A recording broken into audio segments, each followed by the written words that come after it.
ভূমিকম্প শুরু হলে অথবা বাড়িতে আগুন লাগলে, অর্থাৎ এমন কোনো পরিস্থিতি যদি সৃষ্টি হয় যে সময় নষ্ট করলে জীবন ঝুঁকির মুখে পড়তে পারে, এরকম পরিস্থিতিতে একজন মেয়ের কর্তব্য কী? সে কি ওড়না খুঁজবে বা হিজাব খুঁজবে, নাকি তার জীবন বাঁচাবে, তার নিরাপত্তা নিশ্চিত করবে? ইসলাম বলে এরকম পরিস্থিতিতে তার নিরাপত্তা নিশ্চিত করাটাকেই অগ্রাধিকার দেওয়া উচিত। এটা সবার ক্ষেত্রে, শুধু মেয়েদের ক্ষেত্রে না, পুরুষদের ক্ষেত্রেও। ধরেন কেউ নামাজ পড়ছে, তখন যদি ভূমিকম্প শুরু হয় বা বাড়িতে আগুন লাগে, ওই মুহূর্তে তার কিন্তু নামাজ ভেঙে নিজের নিরাপত্তা নিশ্চিত করাটাই তার কর্তব্য। একইভাবে নারীদেরও উচিত এরকম পরিস্থিতিতে সামনে যা পাওয়া যায় তা দিয়েই নিজের আব্রু ঢেকে, যথাসম্ভব আব্রু ঢেকে নিজের নিরাপত্তা নিশ্চিত করা, নিরাপদ জায়গায় যাওয়া। ইসলাম যৌক্তিকতার ধর্ম, অযৌক্তিক কোনো বিধান, অযৌক্তিক কোনো নির্দেশ ইসলামে নাই। আল্লাহ তাআলা কোরআনে যেখানে হারাম খাবারের কথা বলেছেন, সেখানে সাথে বলে দিয়েছেন ইল্লা মাজতুরিরতুম ইলাই, অর্থাৎ যদি তোমাদের জীবন ঝুঁকির মুখে না পড়ে বা যদি তোমরা বাধ্য না হও।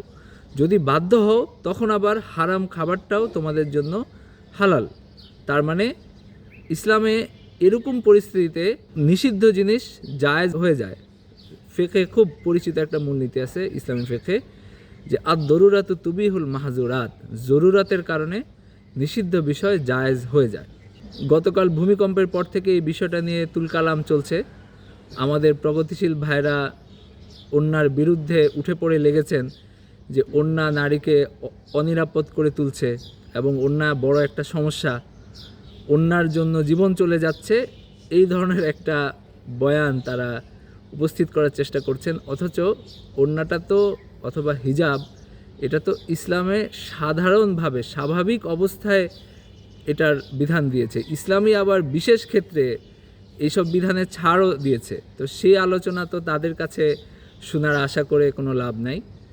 কিন্তু আমাদের ইসলামপন্থী ভাইরা যারা শরীয়ত মানেন, যারা ইসলামের পক্ষে আছেন, তারা যেটা করছেন দেখলাম, কিছু মেয়ে খুব আবেগী পড়ে দিয়েছেন যে জীবনের চেয়ে ইজ্জতের দাম বেশি, সুতরাং আমাদের এই পরিস্থিতিতে ওড়না পরেই নামতে হবে, এটা নিয়ে আপনাদের মাথা ঘামানোর কিছু নাই, আমরা ওড়না খোঁজার জন্য আমরা নামতেও পারি নাই, এই ধরনের এরকম পোস্টগুলো প্রচুর শেয়ার হচ্ছে, প্রচুর লাইক হচ্ছে। অর্থাৎ মেয়েদেরকে যেন এই উৎসাহই দেওয়া হচ্ছে যে এরকম পরিস্থিতিতে আপনারা ওড়না খোঁজার জন্য বাসায় থেকে যান, এটাই সঠিক পন্থা।